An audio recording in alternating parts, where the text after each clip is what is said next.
Magandang araw mga bata. Magandang araw din po, Guro. Manatiling makatayo para sa ating panalangin. Amen. Maaari na kayong umupo. Maraming salamat po, Guro. Tumingin, tumingin sa kanan kaliwa. Sabihin kung sino ang wala. Mga bata, may lumiban ba sa ating klase? Wala po, Guro. Mabuti kung ganon. May binigay ba siguro kahapon na isang takdang aralin? Wala din po, Guro. Kung gayon, ay aking irepresenta sa inyo ang ating alituntunin o mga pamantayan sa loob ng klase. Una, makinig ng mabuti kapag may nagsasalita. Anong gagawin kapag may nagsasalita? Makinig ng mabuti. Magaling! Sunod naman, makilahok sa oras ng talakayan. Tama, sa ating mga talakayan, nais kong kayo ay makilahok rito. Inaasahan ko ba sa inyo mga bata? Opo, Guro. Magaling! Sunod naman, itaas ang kanang kamay kung may mga katanungan. Opo, kung kayo ay may mga katanungan, nais kong itaas ninyo ang inyong kanang kamay. Ano ang itataas mga bata? Kanang kamay po, Guro. Magaling! At ang panguli, respetuhin ang lahat. Opo, nais kong respetuhin ninyo ang lahat. Hindi lang siguro, kundi ang inyong mga kamag-aral.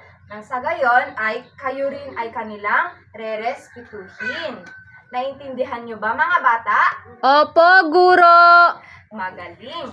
Ito ang ating mga pamantayan sa loob ng klase. Kaya dapat itong inyong sundin. May inihandang gawain siguro. Patungkol ito sa ating napag-aralan kahapon. At ang ating napag-aralan kahapon ay tungkol sa pangarap. At ang gawain ito ay tatawagin kong Tanong Mo, Sagot Ko. Makinig kayong mabuti sa ating mga panuto mga bata. At ang ating panuto ay basahin at unawain ang ating mga katanungan. Piliin ang tamang sagot. Naintindihan niyo ba ang ating panuto mga bata? Opo, Guro. May mga katanungan?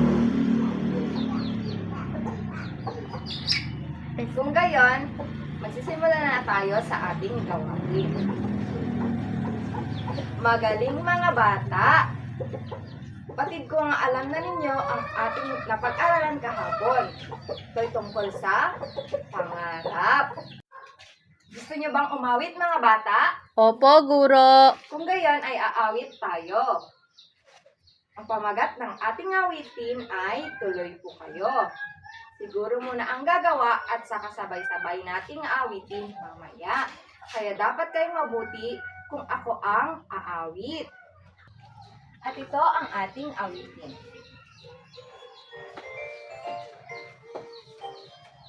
Tuloy po kayo sa aming bahay.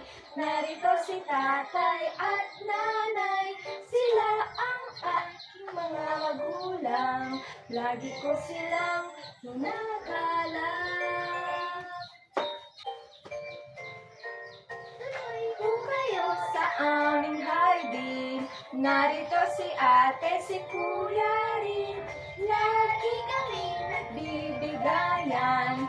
Sa gawain ay nagtutulungan. Ama, ina, ate, kuya, at ako ang aking bunso. Ito ang ating pamilya. Mahal mo ng buong puso. Base sa ating inawit, sino-sino ang mga tauhan sa unang sakno? Tama! Merong si nanay at si tatay. Sa ikalawang sakno naman, sino ang mga tauhan? Tama! Si ate at si kuya.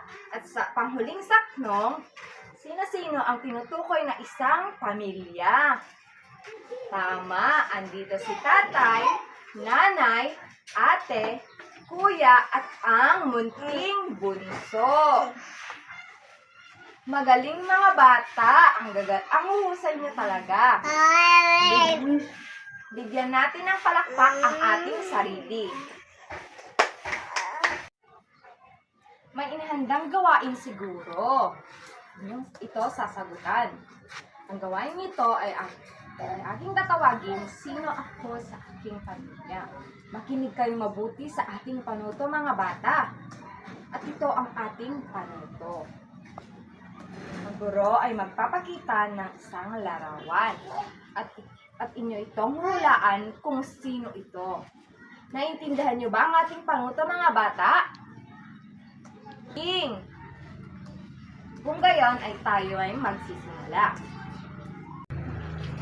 Magaling mga bata. Batay sa ating mga ginawang gawain, ano sa tingin ninyo ang ating aralin? Tama! Ang ating aralin ay tungkol sa mga kasapi sa pamilya. At ang ating layunin ay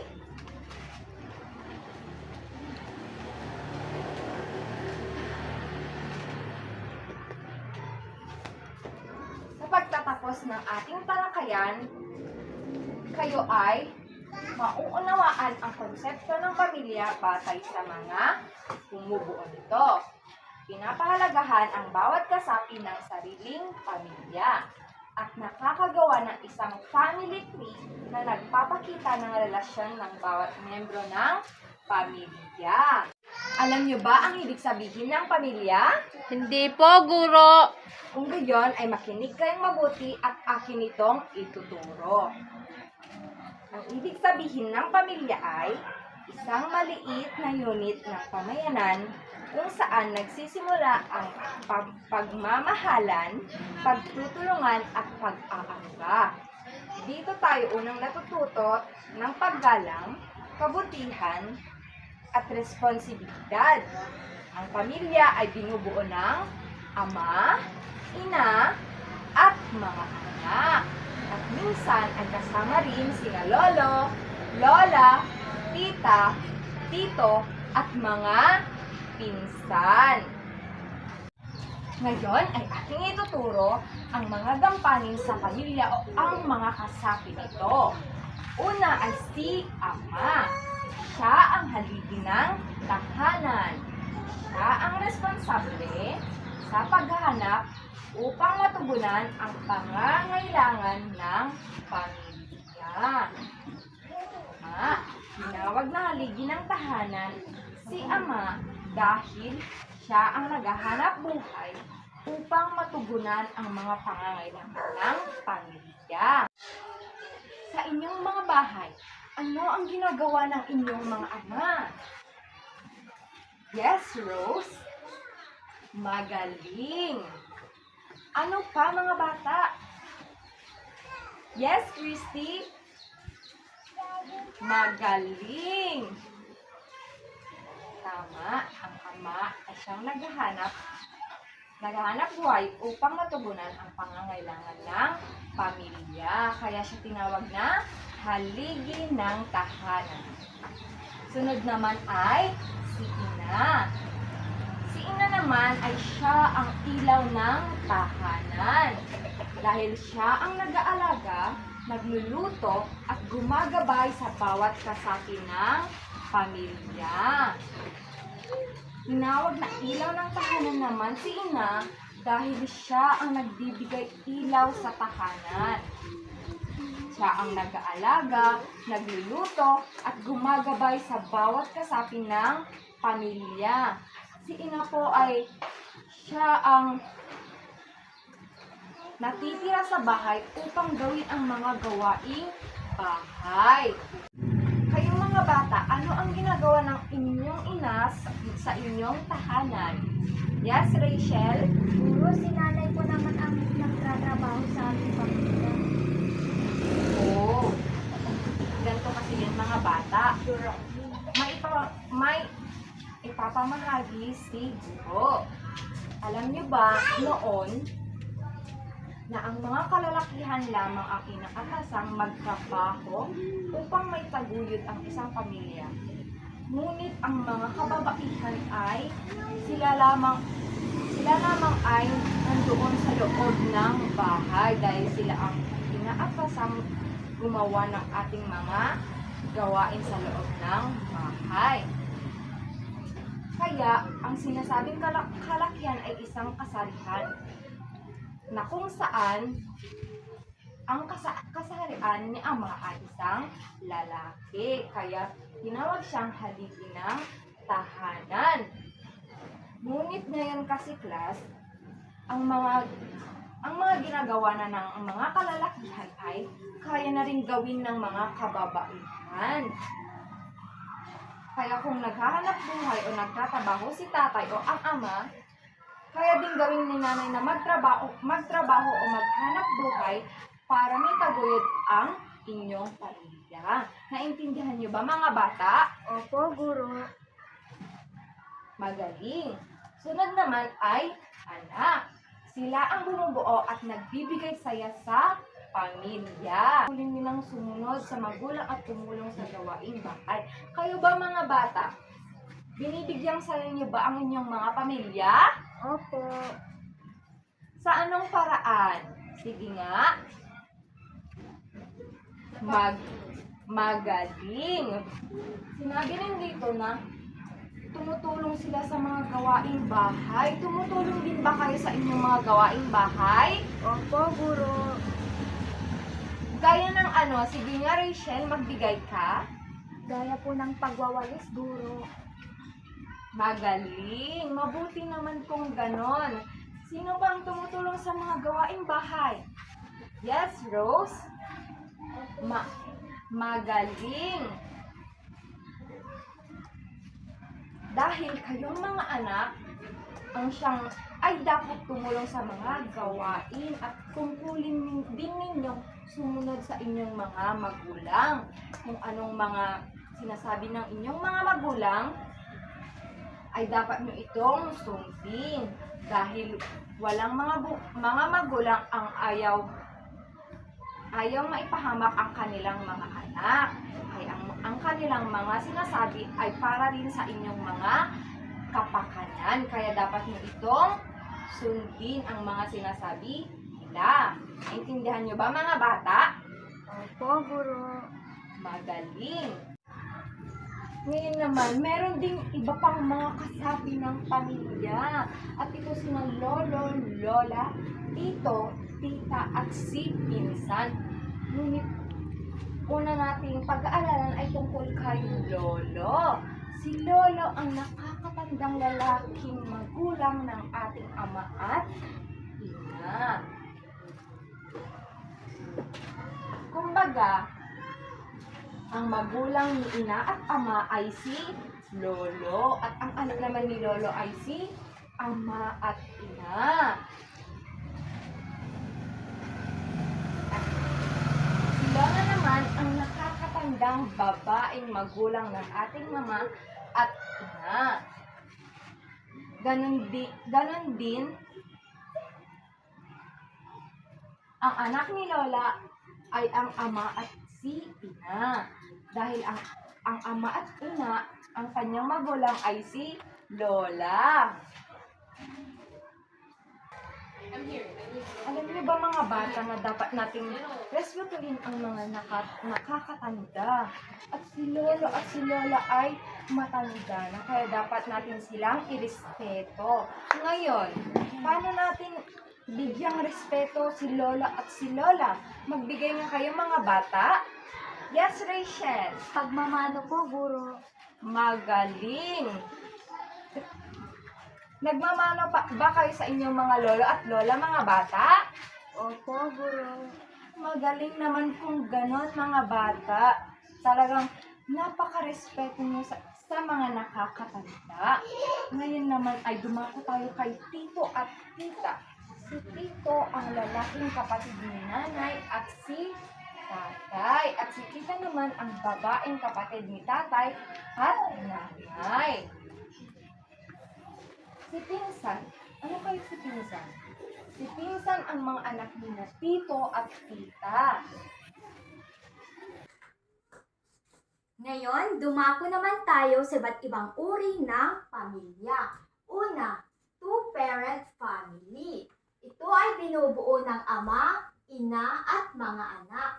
Dito nagtutulungan si tatay at si nanay sa pagpapalaki sa mga anak. Ngayon, sino sa inyo ang kasama si tatay at si nanay sa bahay? Madami ang nagtataas ng kamay. Ang ibig sabihin ay buo ang pamilya nyo. Gaya ko, kasama ko rin ang nanay at tatay ko sa bahay at ang mga kapatid ko. Ngayon, ano naman ang madalas ninyong ginagawa na magkakasama? Ganun ba? Kumakain kayo sa bahay at naglalaro? Mabuti naman kung ganun, mga bata. Pangalawa, single parent family. Ito naman ay binubuo ng isang magulang lamang na maaaring si tatay o si nanay. Ngayon mga bata, sino naman sa inyo ang kasama lang si tatay o si nanay? Bakit tatay mo lang ang kasama mo sa bahay, Razel? Ganun ba? Dahil nag-abroad ang nanay mo? Alam mo ba, ang nanay mo ay isang tunay na bayani dahil nagtatrabaho siya para sa inyong pamilya. Ngayon, paano kayo inaalagaan ng magulang ninyo sa araw-araw? Mabuti naman kung ganun mga bata at inalagaan kayo ng maayos na magulang ninyo. Alam nyo ba, napakaswerte ninyo dahil hindi lahat ng bata ay inaalagaan ng magulang. Ang pangatlo, extended family. Ito naman ay binubuo ng ama, ina, mga anak, at iba pang kasapi gaya nina, lolo, lola, tito, tita, at mga pinsan. Mga bata, sino sa inyo ang kasama pa sina lola at lola sa bahay? Ano sa pakiramdam, Farah, na kasama mo ang mga lola mo at lola mo sa bahay niyo? Mabuti naman kung ganun, Farah. Masaya kayong lahat. Mga bata, inaalabaan ba kayo ng lola at lola ninyo sa bahay? Mabuti naman kung ganon, dapat kayo rin ay aalagaan ninyo din ng mabuti ang lola at lola ninyo, gaya ng ginagawa niya sa inyo. Kaya tandaan ninyo, anuman ang uri ng inyong pamilya, ito ay dapat pahalagahan, mahalin at tulungan dahil ang pamilya ay sandigan, tagapag-arwa at unang guro sa bawat isa sa atin. Ngayon mga bata, na marami na kayong natutunan sa ating aralin tungkol sa mga kasapi ng pamilya, ngayon naman ay ituturo ko kung paano gumawa ng isang family tree. Ang family tree ay isang puno na nagpapakita ng relasyon ng bawat miyembro ng pamilya. Una, ilagay sa ugat ng puno ang pangalan ng lolo at lola mo dahil sila ang magulang ng inyong nanay at tatay. At sa itaas naman ng pangalan ng lola at lola mo, ilalagay mo naman ang mga magulang nyo. At sa mga anak naman ay ilagay sa dahon ang kanilang mga pangalan. Naiintindihan po ba mga bata? Mabuti naman kung ganon mga bata. Ngayon mga bata, at marami na kayong natutunan kung paano gumawa ng family tree, magbibigay ako ng individual na aktibidad na kung saan ay gagawa kayo ng isang family tree at isusulat ang pangalan ng bawat miyembro ng inyong pamilya sa tamang lugar sa family tree. Bibigyan ko lamang kayo ng 10 minuto upang gawin ito sa isang malinis na papel. Siguraduhin na maayos, makulay at malinis ang inyong gawa. Pagkatapos ay nais kong isa-isa kayong pumunta dito sa harap at ibahagi ang inyong ginawang family tree. Malinaw po ba mga bata? Bago kayo magsimula sa inyong gawain? Mabuti naman kung ganun mga bata. Ngayon, kayo na ay magsimula sa inyong gawain. Mga bata, tapos na po ba ang inyong gawang family tree? Kung ganon, nais kong ibahagi ninyo dito sa harap isa-isa. Ang gagaling mga bata! Natutuwa ako at nakagawa kayo ng maayos na family tree. Mga bata, meron akong bagong aktibidad na ipapagawa sa inyo. Puso para sa pamilya. Makinig kayong mabuti sa aking panuto. Mamimigay ako ng maliit na papel na may hugis, puso. Isulat ninyo sa loob ng puso ang isang paraan kung paano ninyo ipapakita ang pagmamahal sa inyong pamilya. Pagkatapos ay ipapasa natin ang puso sa harap at babasahin ko ang ilan sa mga isinulat ninyo. Makikita natin kung gaano talaga natin kamahal ang ating pamilya. Malinaw po ba mga bata? Mabuti naman kung ganon.